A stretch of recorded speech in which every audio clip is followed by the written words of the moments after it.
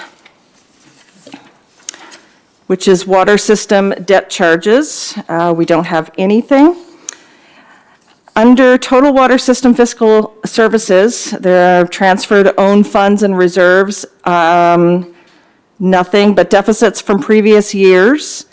MA subsection 189-5 combined is $79. Total fiscal services is $79, so the total budgets are $71,075.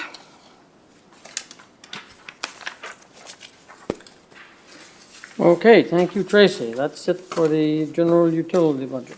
Was there anything else you wanted to add, Lillian? On for their help and support during this budget. The staff, the council, we've all worked together. And I want to thank everyone for taking part in tonight. I appreciate all the help. Thank you. Okay, thank you, Lillian. So we need a motion. Yeah, go ahead, Paul. Hold on, there you go. Did this a couple of months ago when we wrapped this up, but I just wanted to also congratulate the administration and staff and the council members. I learned a lot this budget, a lot, and I was so happy with the way the discussions went, and everyone was given an opportunity to put in some discussion, and everyone did, and so I want to say well done. But there were two people that I wanted to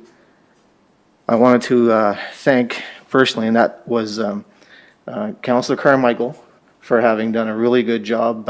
It's not an easy year to be a chairperson, but she did a good job, and I think we had the perfect temperament for the person for this year. And also Clerk Treasurer Cormier, who really, I thought, stepped up and did a fantastic job giving us all the information we need, and Landon and Nicole as well, but Clerk Treasurer. So to those two, thank you very much. Okay, thank you, Paul. And thank you, all of council. Now we need a motion to adjourn. A mover and a seconder, please. Moved by Nick. Oh, Sandon. I'd like to comment on Go ahead. process as well. Yeah, I'd like to applaud the work that goes into the budget. It's never an easy thing to do. And tongue in cheek, Lillian came through despite the fact that we thought when we nominated her, she wasn't going to have to do it. That was the extent, that's what the extension did to us. I think this is all on the website, eh, Brenda? And all this stuff? Well, is it going?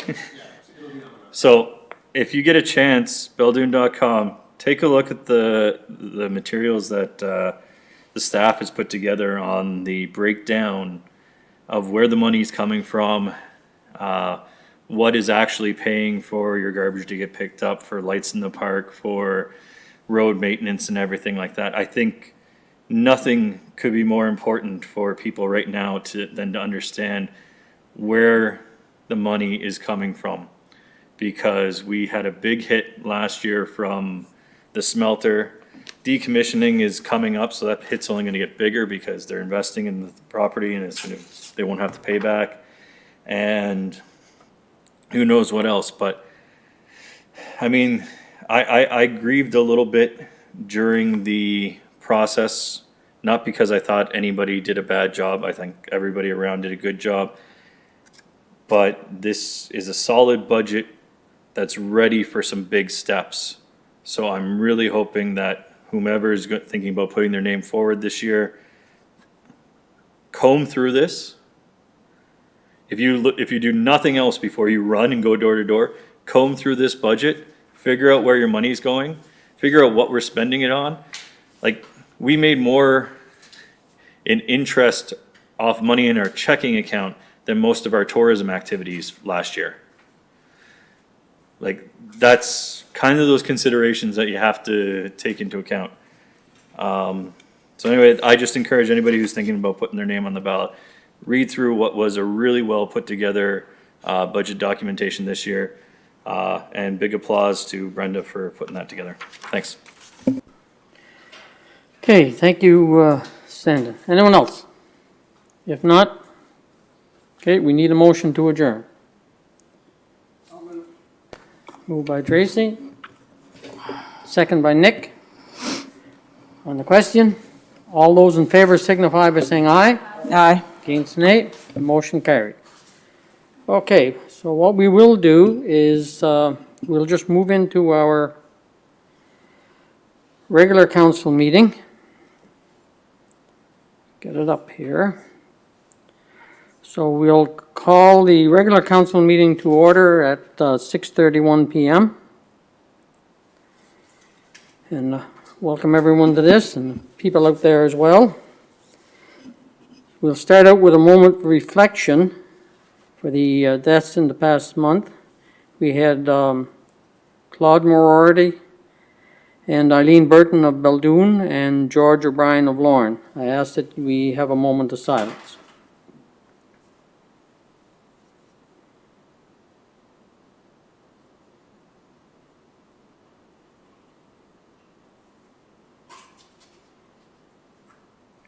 Thank you very much.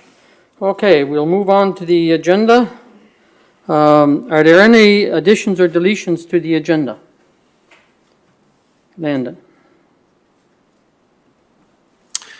Mr. Mayor, I'm going to remove the item specific to the RCMP MOU. Unfortunately, we didn't receive their document back. However, we have communicated with them. We do have all the framework together. Our legal services are comfortable with, everything we've put together. So I think it's more of a formality. So I've let them know that we'll push this off into February. And then once we do receive that document back from them, we'll distribute that out to council. Okay, thank you, Landon, so we'll take that out. Anything else? If not, we need a motion 18-1 to adopt the agenda with changes. A mover and a seconder, please. Mayor, I'll move that the agenda be adopted as amended. Tracy. Questions?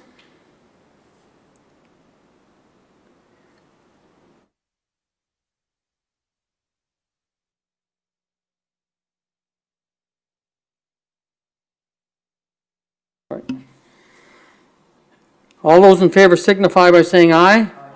Against, nay. Motion carried. Is there anyone with a conflict of interest in the agenda?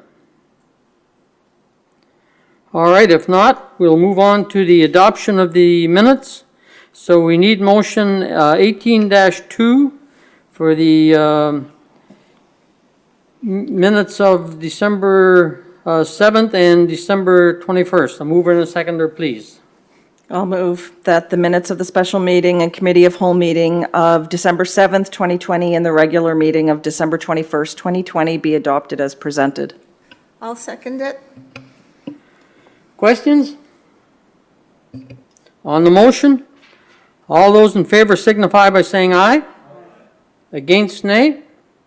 Motion carried. Is there any business arising from the minutes? Mr. Mayor, if I could, on page 8 of the minutes of the regular monthly meeting, there was the reference to the broadband survey, which I believe was supposed to be out and back by February the 5th. Where are we with that? It is on the website, but I'll let Landon speak to it. He's been working with it. Yeah, so we do have on our website right now, there is a link for people who do have internet services to be able to go in. The survey tool was sort of an aggregate collective tool to be able for Nova Communications to sort of put the data together to be able to submit that application. What we don't have together right now is a mail with the people who don't have internet services, right, who we're, obviously trying to help out here. We're going to issue out an actual flyer, and we have the survey developed on the questions that we need when they come back, but more than likely that's going to be a pretty sort of labor intensive, receiving the information, calls, recording the documentation, and accumulating it that way. So we've got all the documentation together, just needs to be sort of formatted, and I expect it to go out this week. Any other? Will business? people be advised that it's on the internet? Because, It pops up as soon as you go to the On the website. village, It's okay. there in big letters, so. oh, okay. Yeah, it should be at least on, it's not on the Facebook page. I mean, Yeah, let's give it an honest shot by doing a little bit of communication about it. yeah, we certainly need to get it out there because it's important that people know it's there and people take the survey. Okay, anyone else? Okay, if not, we'll move on. Statements by members of council, I'll start. I just wanted to bring everyone and bring the public up to date on the Jagged River Health Center. The new doctor has started. She started on the 4th of January, and she's there 3 days a week to start, and she is taking patients, and she takes the patients from the 811 list. So if you need a doctor, make sure you're on the 811 list. And now we have actually one doctor that's taking patients, one doctor that's just seeing patients, as well as the nurse practitioner who's seeing patients and taking patients. So our clinic is working quite well. If we can just keep that up and keep it going the way it is, we'll do all right. In the consultations that are going to be done early in the year with Department of Health regarding what we want for in our clinics and for healthcare in our areas, I did submit a letter to the minister as she requested. So when those consultations start, I'll certainly be making a presentation to her as well. That we keep this clinic and we add more to it, because there's a lot of things that can go on at this clinic that's not happening now that certainly could be. So we're going to keep pushing for that and keep going forward. So that's it for me. Mr. Mayor, can I ask a question? Sure. I'm just wondering the purpose of the clinic. Is it supposed to operate as a drop-in clinic or as a private clinic for patients only? It's for the way they are operating it now. It is for patients by appointment. Okay. The one doctor that is there that just takes patients, if you don't have a doctor, you still have to make an appointment, but it's on a fairly quick turnaround basis. But that's one of the things that I've requested in the letter that I sent to the minister, and that's one of the things I will be asking, that why not have at least 1 or 2 days a week as a walk-in clinic? Yeah, that where people was can always just my go? understanding that was the purpose, that was the Well, intent. the problem right now, you couldn't have a walk-in clinic because people got to be screened ahead of time. People just can't show up at the door. Like before, if you have an appointment there, before you go the day before, they call you and ask you a whole bunch of COVID questions. They ask you the same questions when you show up at the door as well.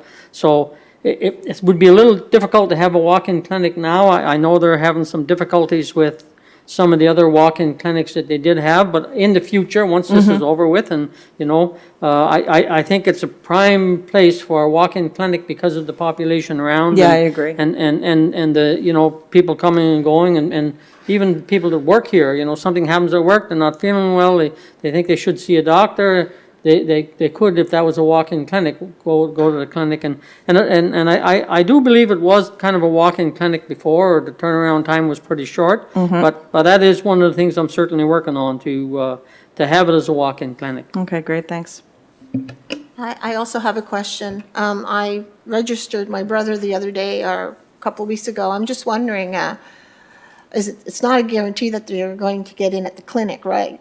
Here at the clinic, it's possibly that they won't get a call. How long would it take before you know if you actually do have a doctor? Do you have to register more than once?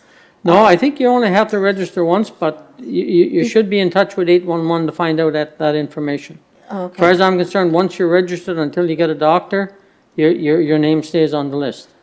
And I don't know exactly how the process works, but I do know that she is taking patients off the 811 list, and she's looking at people obviously from the area, so. okay. I will check That's- on that. Thank you. You're welcome. Anyone else? Okay, if not, we'll move on. Councillor Arsenault. So I have a couple just relatively short ones, but the first one sort of piggybacks on what we were just talking about. It's a first meeting for us in the new year, public meeting for us in the new year.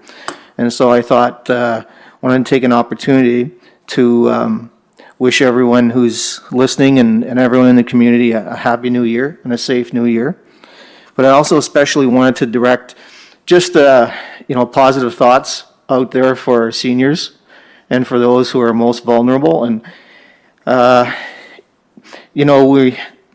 the announcement of going in orange and now that Zone 4 is in red, for a lot of people, it's a scary time. And, the more people that we can say, just take a deep breath and do what you're supposed to do, follow the protocols and help each other out, I think is better. But especially for our seniors. And so I wanted to do that, and then I received a message just wanted to send another sort of good vibe out there.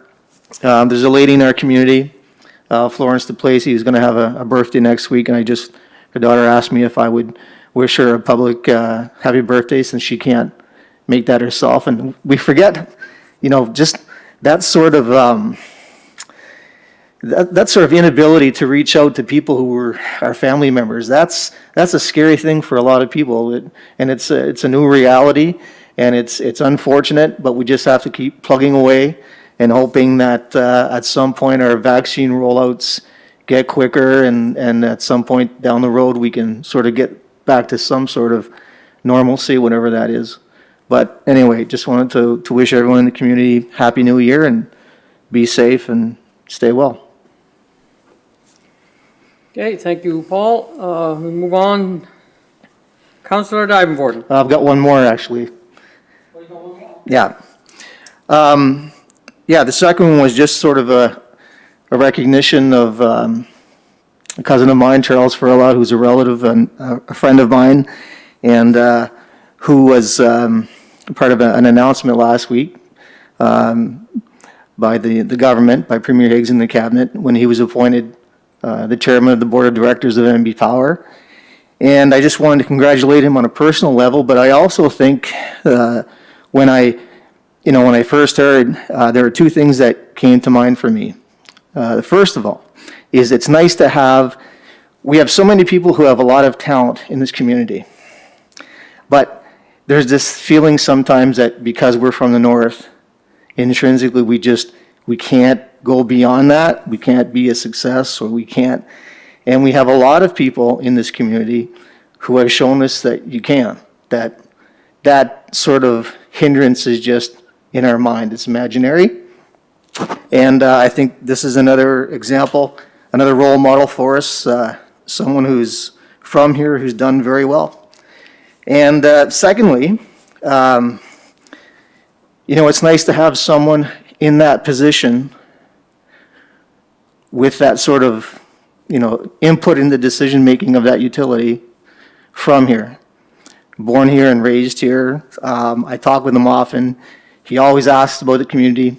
He loves this community, and so there's no guarantees, but it's just nice that someone who's going to be making or involved in those types of decisions knows the north, and that can't help but be a positive.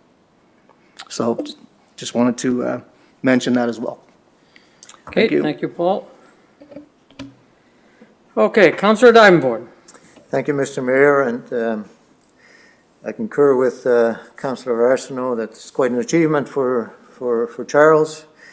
It's unfortunate that people have to move away sometimes from this area for their talents to be recognized, and I will double down on your assertion and your assessment that there's lots of talent here, and the pool remains largely untapped, which I find rather unfortunate.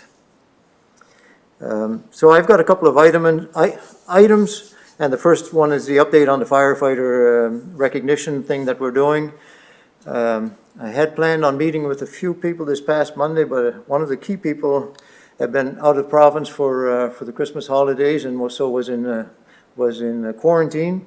So we've rescheduled to next Monday night because projects like this are easy to fall by the wayside if you don't keep them active.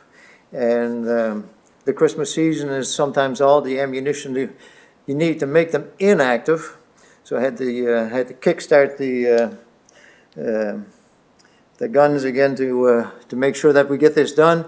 And I think our objective is, I'm scheduled to meet with 4 other people on Monday night, and hopefully hopefully we will still be in Orange so that we can do that. And I think the names that we can come up with, because I'm not getting any response from the blurb and the messenger.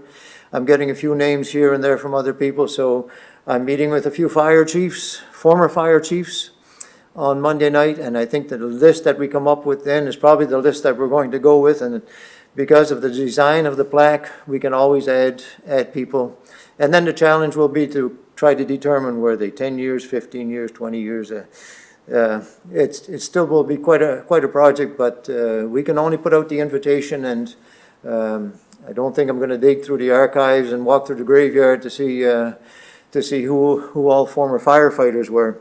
So anyway, that's scheduled for next Monday night. And the other item I had was kind of keeping, it's just an extension, I think, of what Councillor Killorn's comments after our budget presentation, and that's on the upcoming election. And I too hope that people will have a positive outlook. People who are considering letting their name stand for council will have a positive outlook. If we look at our budget, we've changed the direction of our spending considerably, I think, especially this year, but it was coming year over year. If we look where we were 4.5 years ago, and if we look where we are now, I think lots of good things have been done. The last thing I want to see is people elected here just to undo everything that's been done up to this date, because, well, that's happened before, and I just hope that doesn't happen again. We've put a lot of focus on economic development and growth in our community and our budget. And what a timely thing, because even after I had submitted this as an agenda item, I was reading in just this past Saturday's Telegraph Journal the commentary from David Campbell, who titles his op-ed "Double Down on Economic Development," uses a picture of Glencore actually to emphasize what it means, and he focuses on he has 5 objectives, and I just want to read one, which is the 4th one. He said, "We need better economic development resources in local communities. This is an issue I've written about extensively for years. We need local leaders and economic development organizations across the province, identifying the opportunities for growth in each local community and region. This does not mean eliminating opportunities in New Brunswick. As a small province, there are many ways we can and should work together through Provincial Economic Development Agency, but ONB should be reflecting the opportunities that arise from the priorities of local communities around the province." And I think I've been touting for a long, long time now, and I think I mentioned it to members of council in a recent email, that if we want our community to grow, it's going to be up to us, because waiting for outside resources and outside help, that could be a lengthy wait. So let's stay positive and let's stay aggressive, and let's do what has to be done to grow this community. Let's use the fabulous resources, both human and otherwise, to make sure that we achieve those end results so that we can bring some much needed prosperity to our community. Thank you, Mr. Mayor. Thank you, Nick. Anyone with questions for Nick? If not, we'll move on. The administrative creation reports, CAO Lee. Okay, we'll start with the social environmental grant report. There was no grant requests that had come in that fall under the $250 threshold. However, there were 2 requests that came in, which I can speak on briefly. One request was for $400 from Kristen Legacy pertaining to the losses incurred after a house fire. There was also a request that came in for $1,665.50 from the Shallore Bay Watershed Group. I did provide an email out to council on this, and I was talking to a couple of representatives from that group who were more than willing to present, the group's mandate and scope of work if council so wanted. What they did do is they are requesting funding from all of the municipalities in the region. So they did provide a formula of their breakdown, how they came up with the number. Just to reiterate to council, this is a one-time request for the year. They would come to the following council, but the number would more than likely be adjusted because they are doing it based on taxation formula and with changes to the taxes that we would receive next year would be a different number. So both of those numbers are included in the report, so it would be, we would require a motion of council to agree to those numbers. Okay, so we need motion 18-3. Mover and the seconder, please. Mr. Mayor, I'll move that social and environmental CEO grant report of January 2021 be accepted as presented and the following grants approved. I'll second it. Questions? Since neither of those are covered by our policy grant, as there are exceptions that exceed $250, doesn't the motion have to kind of reflect the exact amount that we're giving out? Does it have to, well, it does in the report, it is, I don't know if the motion does it have to be, the amount has, okay. So the amount has to be in the motion. So just, let's go back here. So it was $400 for, Well, the letter says $400 to $500. Yeah. what was your recommendation? Sorry, and to speak on that, the letter did request between $400 and $500. I put in $400. Again, council can make it whatever number they want, but we were just falling in line with the previous request that we had come in. And on Councillor Cloran's point there, just to reiterate, there is normally a undue hardship clause that would allow for access to the rec center, and I know the council deliberated on this previously, but the 400 number figure had come up because that's not really a way to go right now. But the 400 number is strictly because the previous request that did come in, it falls in line with that, but council can make it whatever they like. And that was gonna be my next question, so that's great. Okay, So, and the Mr. Mayor, second- just for clarification, I was going with the 400. Okay, and the second one was Schiller Bay. I'd have to see a presentation from these guys because the fact that Bathurst is missing in the list of participating communities is a little concerning.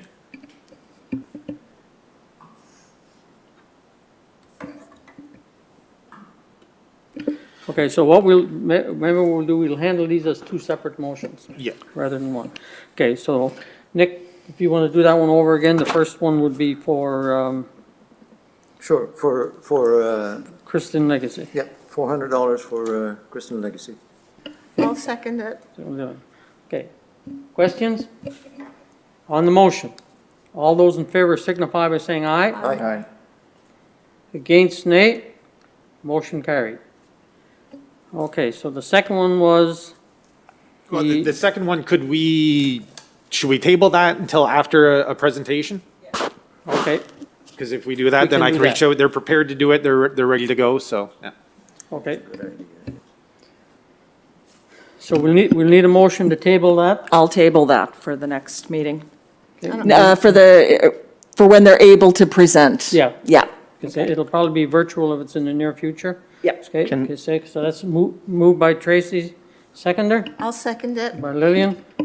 Question? On the motion? Landon, just as on the question, sorry. Oh, Try to get them to present during the committee of the whole. That way we can deliberate without them sitting on a Zoom call. yeah. And it gives us a couple of weeks to think about it as well. Okay. Any other? Well, just, I was gonna make one point, Michel Fournier's taking care of that right now, is he? I see Michel's name is attached to that? Yeah, Michelle, he's, I believe he's the chairman for that group. Michel's a bright guy, but I would ask, just to piggyback on what Councilor Cloran said, if he could make it, I mean, it doesn't have to be like an extra long presentation, but if he could be as informative as possible and as wide-ranging as possible, it would be very helpful. Okay. Okay, on the motion, all those in favor signify by saying aye. Against, nay. Motion carried. Okay, Okay, my next item is for the residential grants. We've received 2 applications in. One of them was for Jennifer Doan for $717.50, and the second to Amanda Sarzen for $697.50. okay, so we need motion 18-4, move in the seconder, please. I'll move that in accordance with the Village of Belledune Economic Development Bylaw, ED-01-2019, and the residential grant policy, council accepts CIO Lee's recommendation and approves the following grants: $717.50 issued to Jennifer Doan, and $697.50 issued to Amanda Sarson. I'll second it. Questions? Paul? Not really a question, just an observation, and it's a good thing, is in the future years, our phone book is gonna look different than Corey, LaPointe, and Goodness, isn't it? So, Any other questions or comments? If not on the motion, all those in favor signify by saying aye. Against, nay. Motion carried. Okay, we scrap the next one. Yeah, the next one we'll remove, I'll take that to the next meeting in February. So my next item is the Roy Consultants Road Study. So we reached out to Roy Consultants specific to some of the changes to Route 134 that council was looking to make. Roy's did provide the attached proposal. Again, if there's more information that council wants, if they would like some sort of a presentation or summary from Roy's on, the details around the study, I think they did well to capture a lot of the information in the proposal. One of the things that I did want to make sure that council was aware of was that a lot of the work that they need to do, they wouldn't be able to do during the winter months when there's snowplow operations. So I do know that time was, was a factor with some things. So that was something that they did identify, was that it's only something that once the snow is gone that they would be able to do. The other thing is that there is 3 separate studies that are included in this proposal.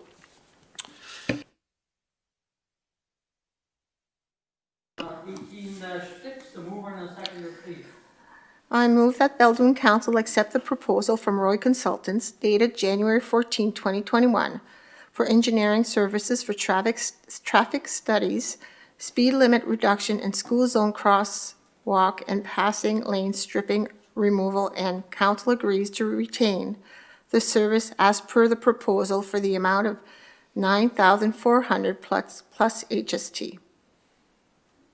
I'll second.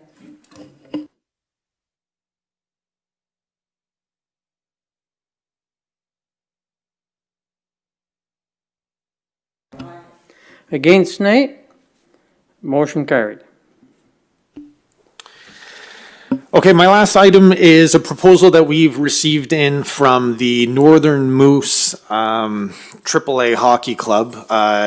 This is the same group that did put on a summer program at the Belledune Arena in previous years for the one summer, and they haven't been able to secure the arena again. So we were approached by the Northern Moose representatives with a proposal.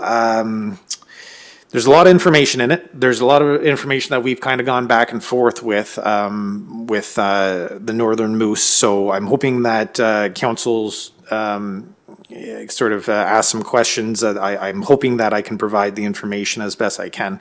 I know for me, when they first initially came, there was, learning from how things sort of unfolded previously, there was some things that I did want to make sure that they were aware of going into it. The number one was cost, so I can elaborate on it, but we have been working on some cost structures that would that we're confident would cover the operational costs of the arena and the staff for the summer operations.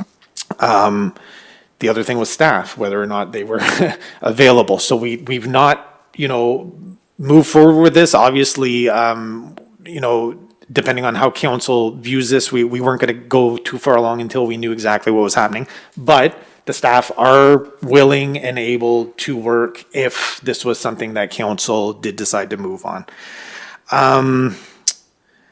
Yeah, so I mean, if there's anything specific that you want me to touch on, I feel that we've gone back and forth enough with the Northern Moose reps that we have a pretty good idea of what it is that they're asking for. I was happy to see that there was a few changes that they did add into the proposal that they didn't have in previous years. So, especially the stuff specific to Beldoon, opportunities if there's any interest for Beldoon children that want to get into skills development and stuff like that. So, yeah, so I mean, any questions, let me know and I'll do my best to answer them. Okay, anyone have any questions for Landon? I think if it makes a good business case, Landon, you're the CAO, that's your job. You look at it and make a recommendation, but from reading the proposal, I'm pretty sure that it looks pretty good and it looks promising. We're not going to make a huge amount of money, but we're not going to lose money either, so that's a pretty good thing.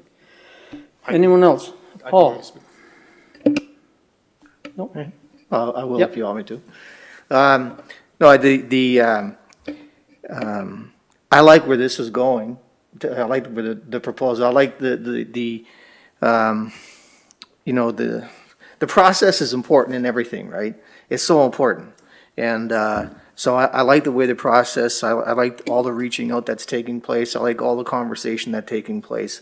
That's really, really important that we try to get in as many angles as we possibly can so that it works for both sides. And if we can do that, then I think we'll have the outcome that we want.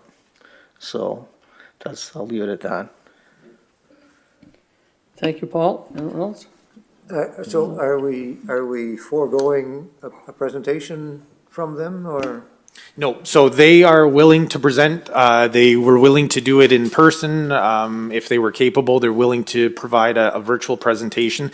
I think at this point that the key thing for them is that if they're going to be successful in this, they need to start marketing it this month. So I think really what they're looking for right now is at least an assurance from council that there is an opportunity for them to do this. I don't think that we don't have a motion tied to this.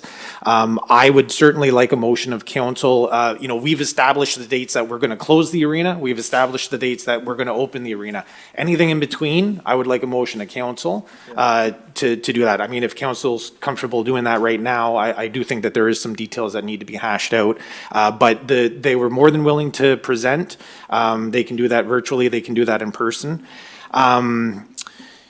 else that I did that, we're doing, there's a few things from the administrative side, and actually, you know what, I'll touch on it real quick, just from sort of a numbers perspective. The way that we approached it was initially, when the proposal came in, they were asking to rent it on an hourly basis. And for us, it was something that just was kind of messy, and it was difficult. It adds more work onto us to be able to fill the ice times. Instead, what we did was we kind of went back to them and asked them if they would be interested in doing a lease for the entire term. They're looking for 6 weeks. Their 6 weeks runs exactly into when we would normally start our operations. So I ran some numbers. I worked with Brenda. We came up with some numbers that we felt we were comfortable with. I presented that to them. They seemed willing to take on that responsibility. That included the employees' work. And as the council knows, we've changed the employees to 40 hours a week, so they're getting compensated for 40 hours a week now. They were willing to take that on. I have an email out to our maintenance consultants for the arena with the compressors. We've, as council knows again, we've recently replaced those compressors. I don't think that there's going to be any issues with them, but I would just like an assurance from them, just to say that they don't, provided that we use the equipment as it was intended, that there's not going to be any issues with that, using that in the summer. Yeah, so, and to your point, Nick, yes, they are more than willing to do a presentation, and to be honest, I think they probably want to do that sooner than later, just because if they couldn't get that, they can get that assurance from council that this can proceed, at least from their side, they can start marketing it. They've also actually, today, I just received in some letters of support from some other surrounding associations that would be willing to look for ice time in the summer and would commit to them for taking, a few hours a week. I'll distribute that out to council. So again, to Councillor Arsenault's point, it's nice to see them going through the process. I respect that they're sort of taking the steps to make sure that they're doing things as transparent as they can. Yeah, that's where we are on it. Yeah, I read the proposal and it makes sense, and for me, it was all about the loss that we were taken 2 years ago, and I think that this seems fair and it's well done.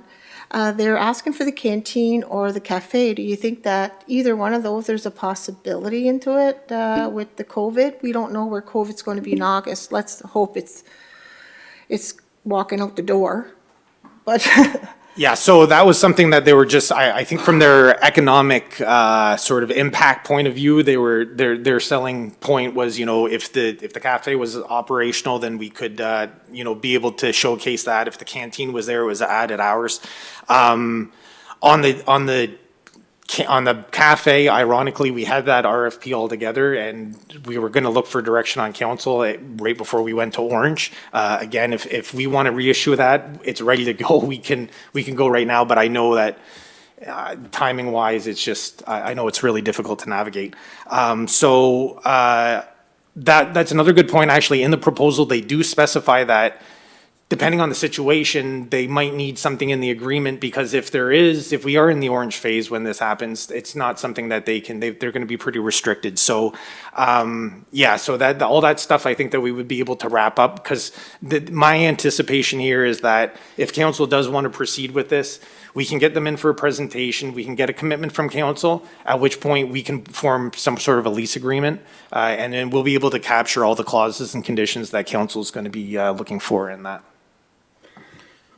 Okay, so I think, if we're going to move forward with this, maybe what we should do tonight is make a motion that Landon look into this and do what has to be done. If there's a good business case for it, and then he has the authority to do that, and then we'll have them in and make a presentation as well. But at least if there's a business case there, it's not going to hold them up to wait till the next meeting in February before they can start advertising and start booking time.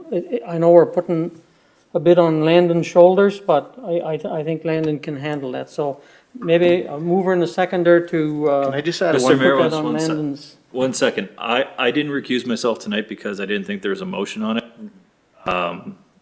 Because, there wasn't a motion. No, My dad's name is attached to this. Not that he's gonna stand to make any money off of it, but most likely just lose a little bit more of my inheritance. But if you guys are gonna make a motion, I'll step out for the vote. Okay, yeah, that would probably be the best thing.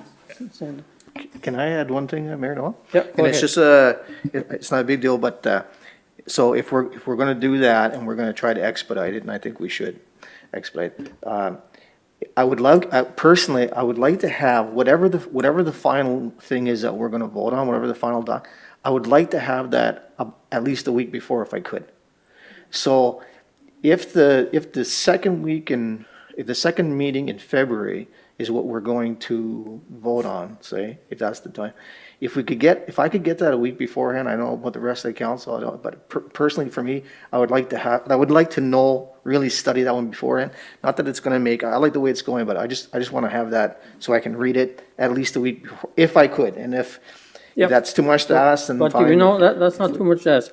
When, when Landon has everything together, he can email it out to us, but what this won't do is because our next meeting is the third week of February, that we'd be able to make a motion, nothing would be able to be done. They can't start advertising, and they can't start doing any bookings or anything because they don't know. If Landon agrees that, this is a good thing and this is what he's going to bring back to council, then they can already start. Okay, so if you let Sandon step out and then we'll.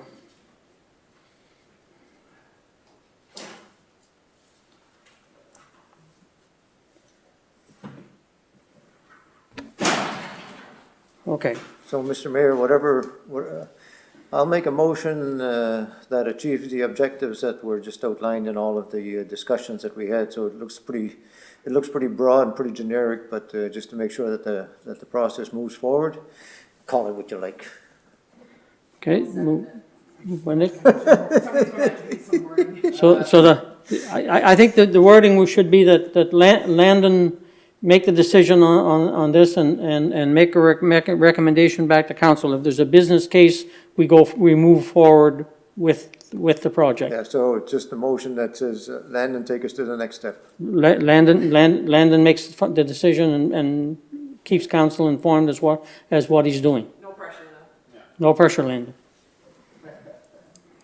So Landon may send us a letter next week saying, okay, for the 1st of August, we're starting. Or whatever the date is, I haven't really, no. Okay, so that was moved by Nick, second by Tracy. On the questions? No questions? All those in favor signify by saying aye. Against, nay. Motion carried. Okay, we'll get Sandon back in.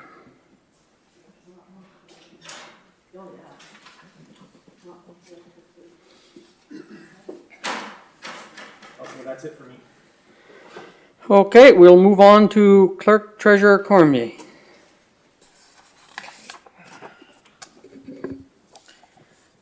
I'll start with the general operating fund.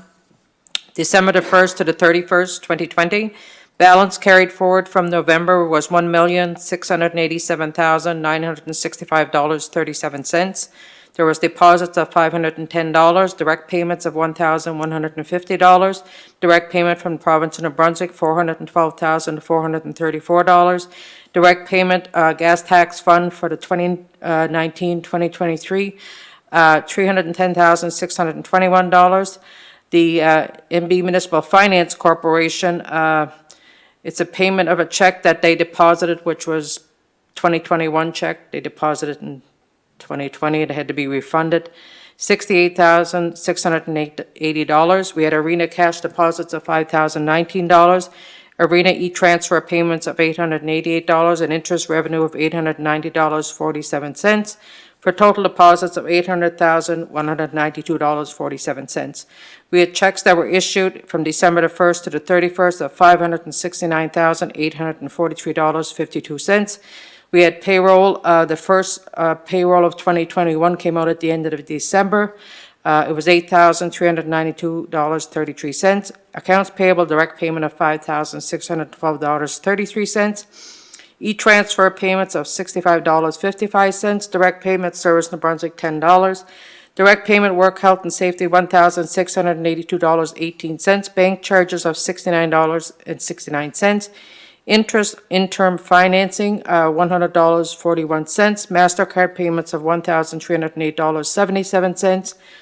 We had transferred from the general operating to the gas tax fund to $310,628. We had the payment of the interim finance loan with the Bank of Montreal of $500,000, and the check below, which again was taken out of our bank, of $68,680, but again was refunded above. We had checks that had cleared from November that were outstanding of $33,770.44. Checks that were still outstanding at the end of December of $254,682.01, which left the current account balance in the general operating fund of $1,242,683.63.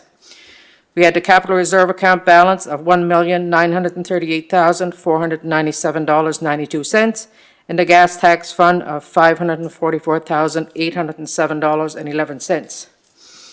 Accounts payable as of the end of December, $91,735.71.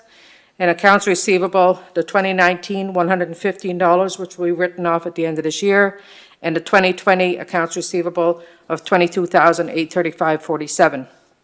We had due from the general utility operating fund $6,000, due to the general utility operating fund $6,194.51, due to the gas tax fund $30,597. Due to the general capital reserve, $700,000, and due to the general operating reserve of $200,000. It's hard to breathe in this when you're. Utility operating fund as of December 31st, we had a bank balance carried forward November of $15,718.57, deposits of $4,269.12, e-payments of $250, and interest of $10.43, for total deposits of $4,529.55. We had checks issued from December 1st to the 31st, $386.43, and an e-payment of $8,628.83. Checks that were cleared in November, $327.27. Checks outstanding at the end of December, $358.85. Leaving the current account balance in the utility operating fund at the end of December, $11,264.44. The capital reserve account, $40,883.53. Operating reserve account, $6,876.02, and trust account balance of $28,471.84. The accounts payable at the end of December was $27.58, and accounts receivable, we had July to September under residential, $25, October to December under residential, $250, and December industrial, $4,452.59. We have due to the utility capital reserve, $13,000, due to the general operating fund, $6,000, and due from the general operating fund, $6,194.51. Now take a breath. Okay, motion 18. We need motion 18-7, a mover and a seconder, please. I'll move that the financial report be accepted as presented and the accounts payable be paid. I'll second it. Questions? Hearing none. All those in favor signify by saying aye. Against, nay. Motion carried. Okay, we move on to bylaws and policies. The residential grant policy amendment. So that would be motion 18-8. A mover and a seconder, please. Mr. Mayor, I'll move that the residential grant policy be amended by adding under section 2.0, grant, the subsection 2.3, the grant can be increased to a maximum of 5% of the property's assessed value if a child 16 years of age or younger also occupies the household at the time of application, and adding under section 3.0, procedure to subsection 3.1, after the word property, the words proof of age of children. I'll second it. Questions? Hearing none. All those in favor signify by saying aye. Against, nay. Motion carried. Okay, next is the student subsidy program, the revised motion 18-9. A mover and a seconder, please. I'll move that the summer student program revision dated January 18th, 2021 be adopted as submitted. I'll second it. Okay, questions? None? All those in favor signify by saying aye. Against, nay. Motion carried. Okay, we move on to correspondence. The correspondence was a municipal review statistics report for 2020. Copies of that were all sent out to council. I guess it would just take whether council wants to proceed with any appeal to that assessments in any way to the changes. Yeah, I don't see the point, the point to appealing them. They send their people there and make the decision would be a futile effort, I would think. Okay. To continue with the correspondence we had the Restigouche SPCA report for December, the Beldoon Library report for December, the Atlantic Railway Maintenance Track Inspection report for December, and the Chaleur Regional Service Commission Planning Department Unsightly Dangers Progress report, which council all received a copy, I believe, prior to by email. Correspondence out is Minister Shepherd, Minister of Health, was the 5-year provincial health plan. That's the letter that the mayor referred to writing earlier in his comments. And Super Village Trailblazer, the grant for Paul Devereaux for the Gorge.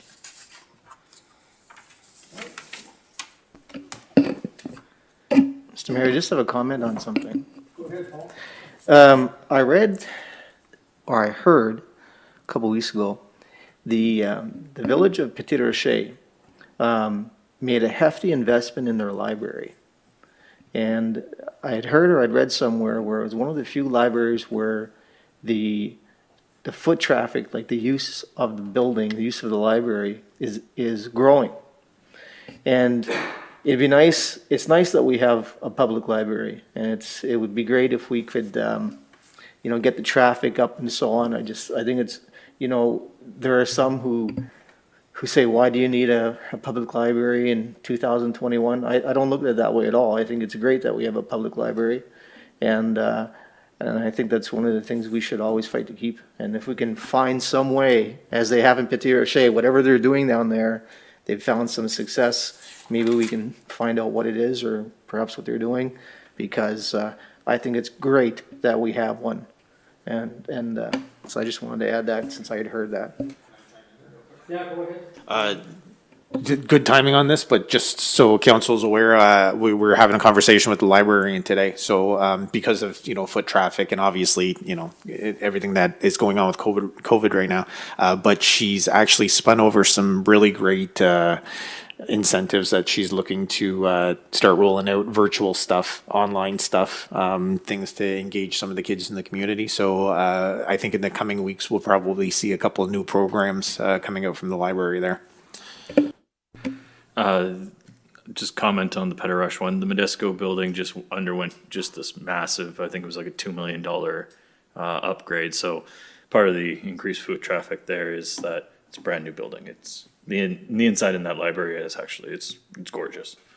So, I mean, that's a big part of it. But I do agree with Paul. And just because Paul did it, I want to do it too. I found a CBC article that came out just a little bit, just shared it on Facebook. If you do get a chance to read it, it's looking at the challenges that modernizing the economy is going to have around literacy. And, it kind of feeds in with this library conversation as well. Even so, the big finding, and just I'll summarize so we can all go home and watch hockey, but the big finding was that especially in Atlantic Canada, where our literacy rates aren't great coming out of high school, when people go and work in roles that don't require regular use of their literacy skills, they actually decline quite significantly. And where globalization in the world economy has brought us is that we need further specialization in those kind of skills where you have to assess and you have to be able to basically read and problem solve and put all of that together, which are skills that are rooted in literacy. So one of the things that I think kind of makes it, the conversation about a library and economic development all ties into there, and Deputy Mayor Culligan could speak to even more, is the importance of raising the literacy level of our region and the transformative properties that can have going forward. And without it, how we're kind of even crippled trying to compete in a modern economy. So it's interesting thing to think about, especially when we're going to talk about libraries and economic development. Yeah, I can, just to add on to Sandon, I've been involved with the Elementary Literacy Foundation or program for years now. And it's been proven that if your literacy skills by grade 2 is what your literacy skills will be for your life. So that's why they have a program that's aimed at kids in grade 2 who are having difficulty with literacy, where volunteers go in and help them to build their literacy levels and increase them. So, I'm all for anything that increases literacy, and that the new librarian can, if she can, latch on to different kinds of programs that kind of go hand in hand with those programs, that'd be a wonderful thing for our community. Okay, thank you. Anyone else? Okay, that's it. Oh, Mr. Mayor, just, are you almost at adjournment? Is that where you are, or? Yeah, that's where So, we are. yeah, just a couple of comments. I think it was Jack Novak who told us several years ago that council meetings should never last more than 45 minutes. Well, we've done 2 in an hour and a half, so I think we're getting it down to a science. But it surely is a reflection of all the work that goes on in between meetings and the amount of emails that we get. So we already have so much information when we get here, and it really makes the deliberation so much more concise. And I think it can't be overstated how helpful that is. And it helps us to come here. We've got all the information. We can say what needs to be said. We can make the decisions that have to be made. And we're on our way again, knowing that, you know, we came to the shop in good shape, and we're leaving the shop in good shape again after adjournment. And that really, I think this is probably the I don't even know what the word is anymore, but the way that things operate probably are as well as I've ever seen. And so, at least for me, I can say that especially all the information that we get between meetings is very helpful, and I really like the way that things are going. Okay, thank you, Nick. And I agree, Nick. You know, a shout out has to go out to staff, because on a daily basis, when things are happening, we're kept up to date on it, and we do know. So there are no surprises when you come into the meeting. And I think one of the things I would add, though, is you know, we do get all these emails and that, and lots of times nobody replies, or nobody says, yes, I've got it, thank you, or, you know, yes, I've read it, so I understand that. And so staff is sometimes sitting here, you know, did that email go, did it not go, does everybody understand it, do they have any questions? So maybe the odd time, you know, an answer back, okay, I got it, I read it, I have no questions, everything's fine. And then they know that they're just going to be moving forward with it, because sometimes it holds projects up because they're not sure where council sits with it. So that would help greatly for sure if council would do that. Okay, if anyone else got anything? If not, we need motion 18-10. Mover and a seconder, please. I move that the meeting is adjourned, At 7:28. seconder? Tracy? Questions? All those in favor signify by saying aye. Against nay? Motion carried. Thank you, everyone. Thank you for the audience out there who participated. Unfortunately, we really don't know who did and who didn't, but we hope everybody's there, and those who didn't participate tonight, take time to sit and watch the video. You'll be well informed. Thank you very much. Good night, everyone.